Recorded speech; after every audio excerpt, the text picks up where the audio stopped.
So it is 1:31, so let's get started. I want to thank everyone for joining us today. The Our Driving Concern Employer Traffic Safety Program is pleased to be able to offer the Drowsy Driving Addressing Fatigue in the Workplace webinar. I want to welcome our presenter this morning, Emily Whitcomb. Emily is the Senior Program Manager overseeing the Council's new Strategic Initiative of Workplace Fatigue with National Safety Council. A few things to note before we get started. Everyone is muted, but you do have the ability to type the questions during the webinar.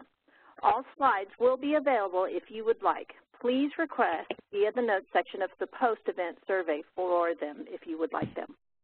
The presenter may answer your question during the presentation or choose to address the questions at the end of the webinar.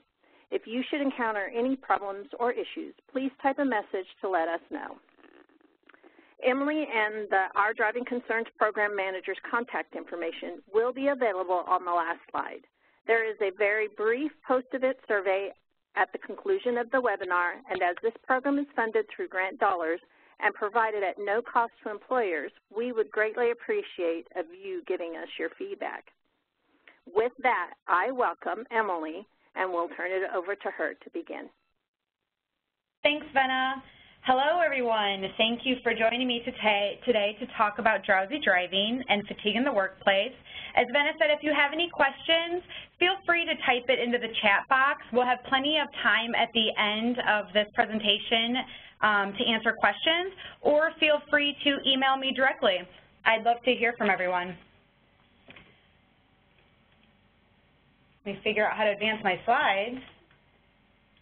So if you're not familiar with the National Safety Council, we are a 100-year-old nonprofit that works to eliminate preventable deaths at work, in homes and communities, and on the road through leadership, research, education, and advocacy. We launched our fatigue initiative just a few short 10 months ago in July of 2016, and we're focused on developing trainings, education, and resources for employers to reduce the burden of fatigue in the workplace. So drowsy driving and workplace fatigue are related in a few ways. Most people drive or commute to work every day. Many people drive for work as part of their job, and fatigue is often acquired in the workplace due to a number of factors we'll discuss, and fatigue can manifest itself on the roads as drowsy driving. So the National Safety Council is focused on working with employers and employees to raise awareness of the causes and the consequences of workplace fatigue, to promote best practices to managing fatigue risk, and educating the workplace audience on sleep health as a way to reduce the burden in the workplace and on the roads. So Tracy Morgan's story is a great example of where workplace fatigue and drowsy driving collide. In June of 2014, a long-haul trucker left his house at 11 p.m. to begin his commute from his Georgia residence to his Delaware workplace to begin an 11 a.m. shift.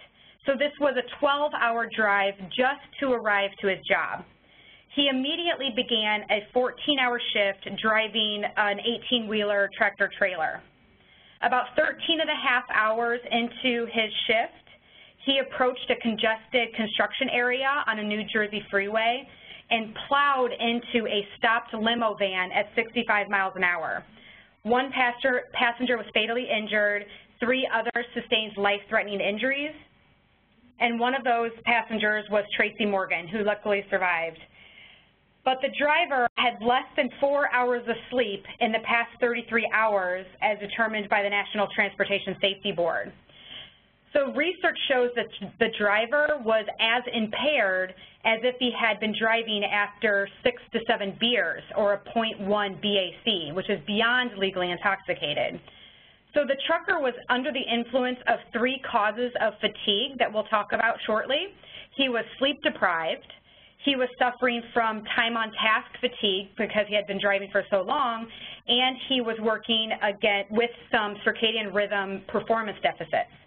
So the National Transportation Safety Board investigated this crash and determined that the driver's fatigue was a direct cause of this fatal crash. So if we look at the problem of drowsy driving, it's pretty extensive. It's believed that 6% all crashes are related to fatigue, and 21% of fatal crashes involved a fatigued driver. That's 1 in every 5 crashes. It's estimated that 6,000 lives are lost annually due to drowsy driving, and 30% of people admit to dozing off behind the wheel. And drowsy driving is expensive as well. One researcher estimates that drowsy driving costs the U.S. economy $109 billion in societal costs. So drowsy driving is often caused by fatigue, and there are 3 main causes of fatigue: sleep deprivation, circadian rhythm, and time on task. And we'll look at these a little more in depth. So sleep deprivation really has 2 components: lack of sleep and time awake. So experts recommend for optimal performance that adults get 7 to 9 hours of sleep every day. But studies have shown that more than 37% of the U.S. workforce is sleep deprived. So it shows that we're really not making sleep a priority. But also, sleep disorders can be a huge barrier to getting 7 to 9 hours of sleep, and there's a large portion of the population that has untreated sleep disorders. But also, many people don't realize that the time you are awake is just as critical as the amount of sleep you get. So when you wake up, your energy levels immediately start to drain, and as your day progresses, your biological need for sleep increases. So studies show that at about 16 hours of being awake, your performance starts to degrade very quickly. Another cause of fatigue is circadian rhythm. This refers to the body's natural clock, or your sleep-wake cycle. So humans are biologically programmed to be sleepy at night and alert during the day. The natural release of chemicals such as cortisol during the day and melatonin at night help keep a person on a natural sleep pattern. So being awake during the circadian low of roughly 10 p.m. to 7 a.m. is very difficult. It goes against our very physiology. So we often see big spikes in car crashes and workplace safety incidents during this circadian low of 10 p.m. to 7 a.m. The third cause of fatigue is time on task. So time on task refers to how long you're doing the same task. So it's really hard to do the same task for a long period of time. Highway driving can be painfully tedious and boring, and the drowsiness that's experienced when you're making that long drive on a highway is often called highway hypnosis. Or on the other side, city driving can be mentally exhausting. You're having to be vigilant for long periods of time, and that also can be fatiguing. So there's really 2 types of time on task fatigue, but both can be seen in drowsy driving. So if we look at all of those causes of fatigue, we can look at some risk factors for drowsy driving. So you're at a high risk for drowsy driving if you've slept for less than 7 hours in the past 24 hours, if you have an untreated sleep disorder, such as obstructive sleep apnea or insomnia. You're more at risk if you're a shift worker. So if you work at night, you're more likely to be involved in a drowsy driving crash. If you're driving at nighttime due to those circadian rhythm issues, and if you're driving long distances without brakes. But also, you could be at risk for drowsy driving if you're taking any sort of prescription or over-the-counter drugs that could make you drowsy, or if you're drinking alcohol or taking any illegal drugs. So let's look at some effects of fatigue. Extensive research has shown that fatigued individuals suffer from decreases in cognitive performance, including decreased vigilance, attention, memory, concentration, reaction time, impulse control, alertness, and it can go on and on and on. That's just to name a few. So if you add up all of those cognitive performance deficits that occur when you're fatigued, it's not surprising that your safety performance and your driving performance is also degraded. So many studies have compared drowsy driving to drunk driving. So studies show that driving after sleeping only 4 or 5 hours has similar crash risk as driving legally intoxicated at the .08 level. Another study showed that driving after sleeping only 5 or 6 hours a night nearly doubles your risk of crashing, and that's a very new study out of AAA Foundation. So what can employers do? An employer may feel powerless in helping their employees with fatigue, but how an organization is managed can have a huge effect on an employee's fatigue and whether they are at risk for drowsy driving. So the organizational culture, especially their safety culture, can play a big role. Does the employer see fatigue as being safety critical? Does the employer educate their employee on fatigue and drowsy driving? Would a supervisor support an employee if they came forward and said they didn't feel safe doing their job or they didn't feel safe driving that day because they were too tired? Other organizational factors can affect fatigue also, such as shift scheduling practice or environmental conditions like lighting or temperature. So currently, we have 3 best practices for addressing fatigue and drowsy driving in the workplace. I'm presenting these as 3 separate ideas, but really, ultimately, they should be implemented all together for a comprehensive approach to addressing the problem. So fatigue risk management systems include policies, practices, programs, and procedures that incorporates fatigue management into an existing safety system.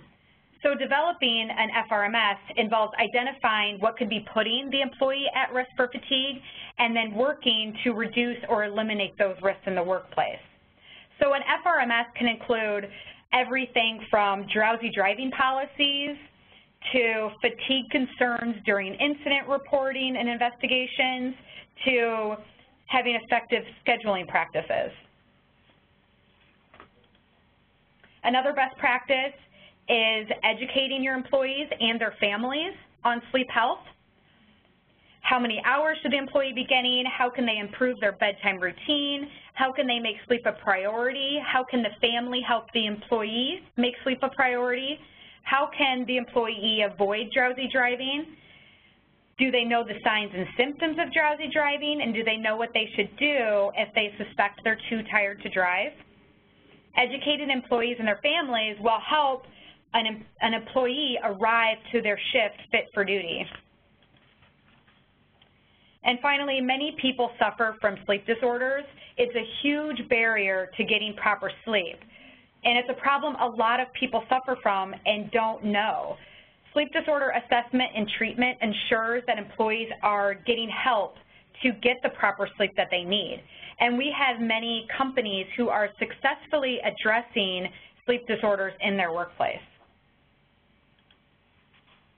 So the National Safety Council is working to provide education, resources, and training to employees to address fatigue in the workplace and to reduce that burden of drowsy driving on our roads. We have 2 upcoming events. On June 21st, we are releasing the first in a series of reports on our 2017 Workplace Fatigue Survey. The first report will be released on June 21st, and it will cover fatigue risk factors and signs and symptoms. We also have a webinar on managing fatigue in the workplace on May 17th. Today I gave you kind of the highlights. We'll go more in depth on some of these issues at that webinar, so if you found this interesting, I'm sure you'll enjoy our webinar. You can follow the link on the slide to register for that. So I can take a couple questions through the chat board, or again, if you feel free to email me with questions or comments. I'd love to hear from everyone. Thank you.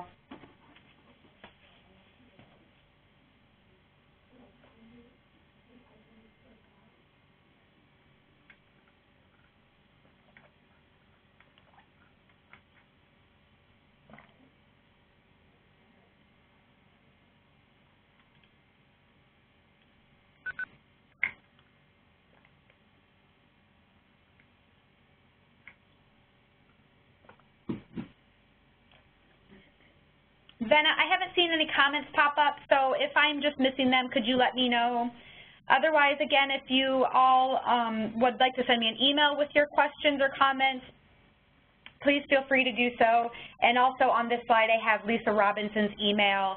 She runs our Driving Concern program. She would love to hear from you as well. Thank you, everyone, for your time.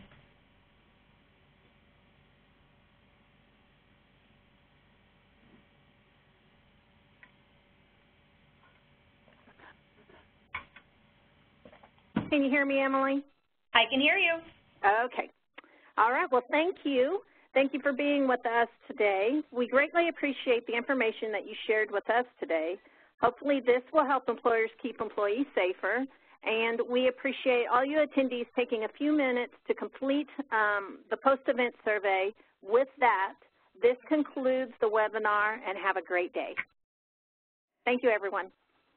Thank you.